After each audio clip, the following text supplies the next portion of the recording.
Olá, esse é o debate semanal das pautas dos movimentos sindical e social, dos movimentos que querem aprimorar e aprofundar a nossa ainda jovem democracia.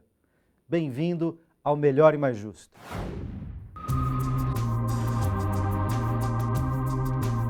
Mudanças nos ministérios, redução de cargos e salários, uma nova composição política.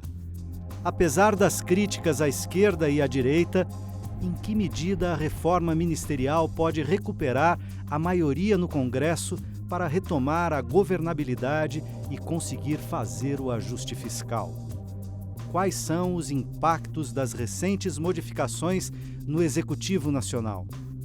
Esse é o debate que começa agora no Melhor e Mais Justo. E para falar sobre esse assunto, convidamos Ivan Fernandes, professor de Políticas Públicas da Universidade Federal do ABC, e Paulo Nicole Ramires, professor de Filosofia e Sociedade da Informação na Escola de Sociologia e Política de São Paulo. Bem-vindos. Qual a avaliação que vocês fazem da reforma ministerial? Ivan. Olha, muita gente criticou essas reformas, tanto do lado da esquerda, quanto do lado da direita, quanto do lado do centro. Praticamente todos os atores políticos no Brasil estão, de alguma forma, criticando a presidenta Dilma, mas era uma reforma necessária. Vai solucionar a crise política por qual nós estamos passando? Não vai. Mas ela ajusta o cenário a uma posição um pouco mais favorável ao governo, porque a coalizão estava em frangalhos. Quer dizer que ela se reconstituiu? Não, muito longe de se reconstituir, né? Mas deu um passo. Mas deu um passo. A gente não sabe ainda quais serão os próximos passos dessa crise política. Mas é um cenário melhor para o governo, por mais que tenha custado para alguns partidos políticos, as pessoas não tenham gostado. Eu acho que o principal fato que as pessoas não gostaram foi o Ministério da Saúde ter ido para o PMDB, mas era necessário por quê? Porque o Brasil ele é governado por meio de uma coalizão. E onde está a origem da crise política? Não das outras crises que acontecem, a crise econômica ou a crise ética, né? A origem da crise política está no conflito entre o PT e o PMDB, a incapacidade do PMDB e o PT constituir uma agenda comum. E é necessário, no tipo de presidencialismo que existe no Brasil, um presidencialismo multipartidário, o famoso presidencialismo de coalizão, que haja coordenação da coalizão. Se a coalizão consegue se coordenar, não tem oposição Capaz de fazer maioria no parlamento. De barrar o governo consegue aprovar o que ele quiser. Só que o problema é, a coalizão tem que se entender. Isso aconteceu no governo Itamar, isso aconteceu no governo Fernando Henrique, isso aconteceu no governo Lula. No governo Dilma, essa coalizão começou a não se entender. Já no primeiro governo Dilma. Já no primeiro, as primeiras arestas começam no primeiro governo Dilma. Mas o que explode a coalizão são as eleições para a presidência da Câmara no início desse ano. E aí é a grande raiz da crise política. E esse maior espaço dado ao PMDB é um aceno do governo para vamos reformar essa coalizão, vamos reformatar a coalizão do governo. Mas ainda tem muita água para rolar, porque a dividida entre o PT e o PMDB é muito mais grave do que o que era 2 anos atrás. Então, talvez não seja o suficiente, mas foi um passo necessário. Paulo, como é que você avalia essa situação? Bom, primeiro, do ponto de vista econômico, é saudável que tenha ocorrido essa redução de ministérios.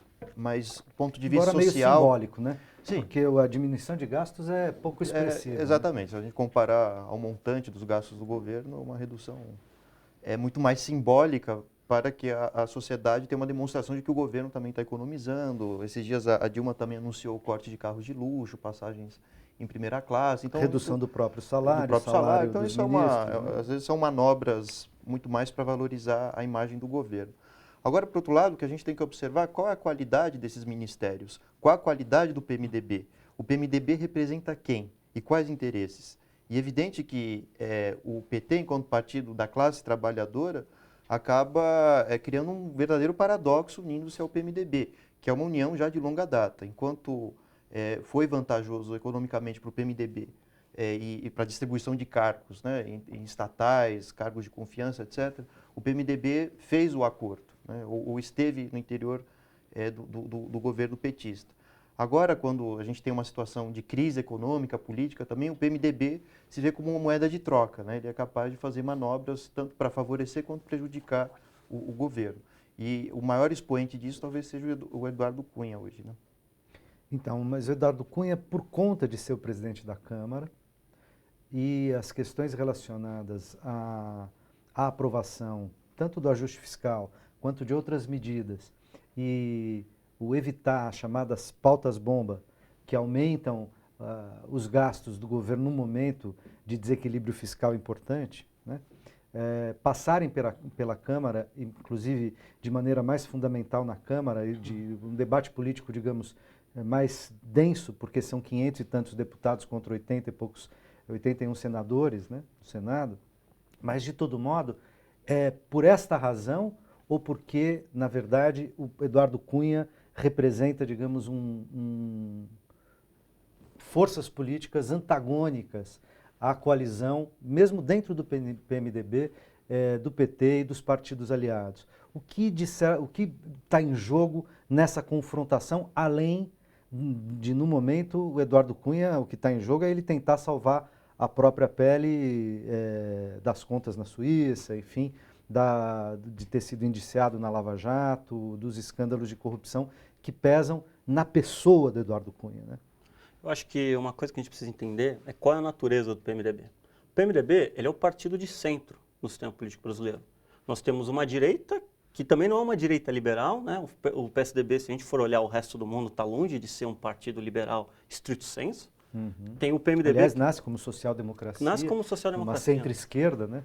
E caminha para a direita, né? O PSDB. E caminha para a direita, mas caminha de uma maneira muito tortuosa, né? Muito mais no campo dos valores, com o surgimento de algumas lideranças que querem conservar a família, a tradição, e muito menos do ponto de vista econômico, né?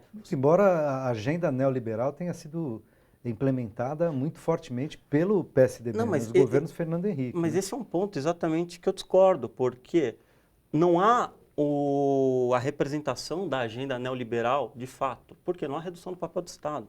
Há uma mudança na relação do Estado à sociedade, mas tanto que a arrecadação do governo aumenta muito no governo Fernando Henrique.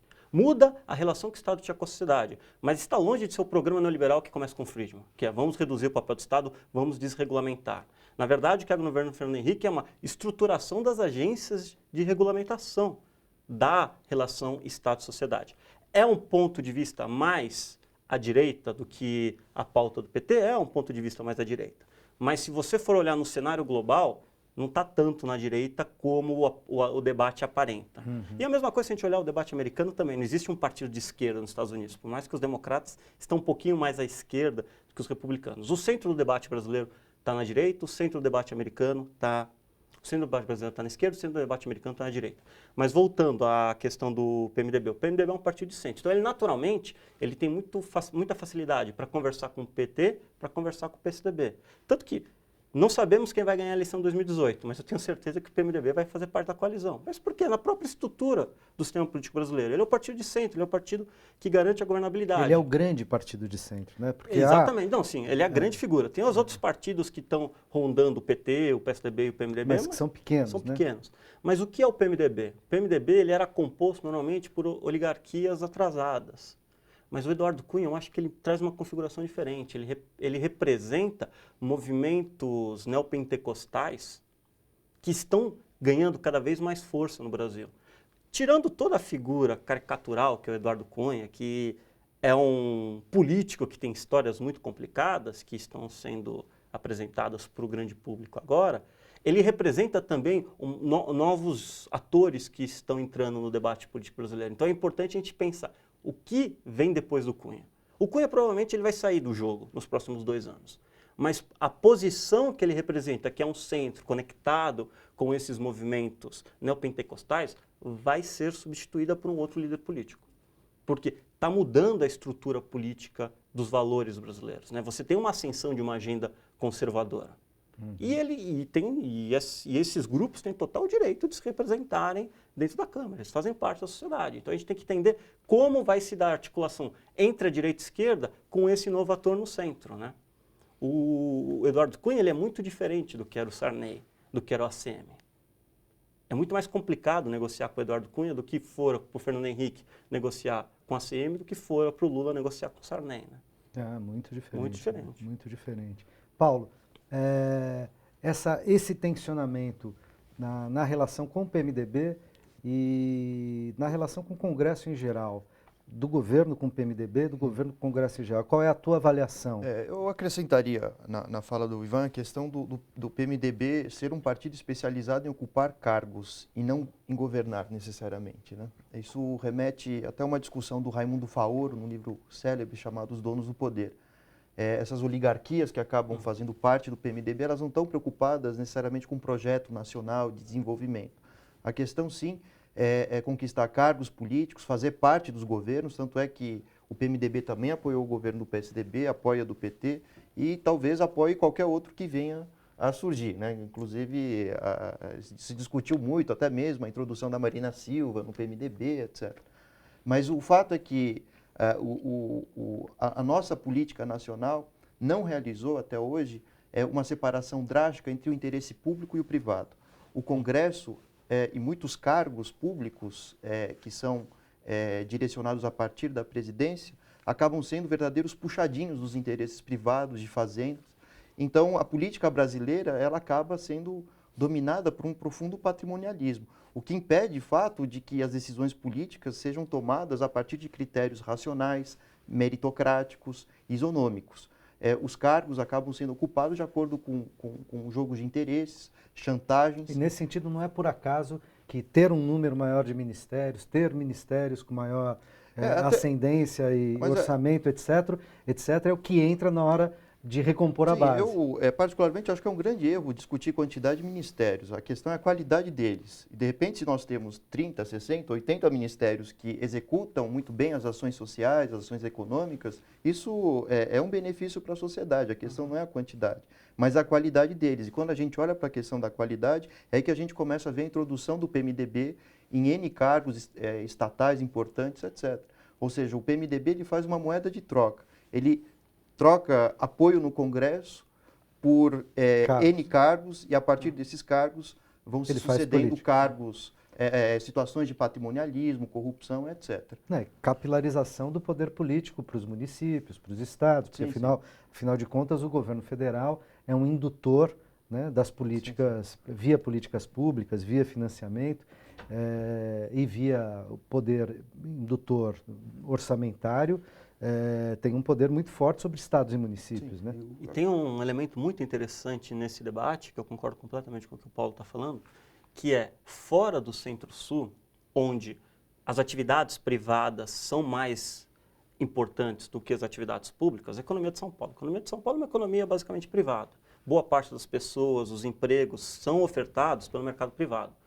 Nos municípios onde o PMDB tende a ser mais forte, que são fora desse grande eixo do Centro-Sul brasileiro, são municípios onde a economia pública é muito mais importante, onde o papel da prefeitura na alocação de empregos dentro da cidade é muito grande. Nos contratos com quem a prefeitura faz, garante a viabilidade, com fornecedores, garante a viabilidade do mercado local. E são exatamente nesses cenários que o PMDB tem maior relevância. Aí a gente pergunta como políticos de estados razoavelmente pequenos, né? O Jader Barbalho, o filho do Jader Barbalho, Romero Jucá, eles têm um papel tão relevante dentro do Congresso. É porque o Estado é muito importante nessas regiões onde eles estão, essas regiões são subrepresentadas no Congresso, o que aumenta o poder do PMDB e aumenta a capacidade do PMDB colocar essa faca no pescoço de qualquer governo. O papel que o PMDB ocupava hoje foi o papel que o PMDB ocupou no governo Fernando Henrique junto com o PFL, que eu preciso de cargos. E aí é o debate da eficiência do Estado brasileiro. A discussão nem deveria ser queremos ter mais Estado ou menos Estado. Praticamente é um bom consenso no Brasil que a gente quer um Estado que garanta uma proteção social, né? Se existem pequenas vozes que são contra o SUS, por exemplo, pequenas vozes que são contra o programa Bolsa Família, né? Tanto que nas eleições é muito divertida a dinâmica. Era o Aécio Neves falando, olha, não vou tirar o Bolsa Família. E o PT falando, não, ele vai tirar. Por quê? É basicamente claro que são políticas importantes para a sociedade brasileira. Então a questão não é o tamanho do Estado que a gente deve discutir, é a eficiência do Estado. E aí entra no tema da reforma ministerial. O que importa seriam ministérios eficientes, não você diminuir de 30 para de 39 para 31 ministérios. Isso não tem efeito nenhum sobre a eficiência do Estado. O que a gente precisaria era repensar o nosso modelo de Estado, para ele prover os serviços que a sociedade exige de uma maneira mais eficiente, onerando menos a sociedade e produzindo mais para o cidadão. Né? Onerando menos a sociedade é uma questão, mas a gente retoma essa questão daqui um pouquinho no próximo bloco. Até já!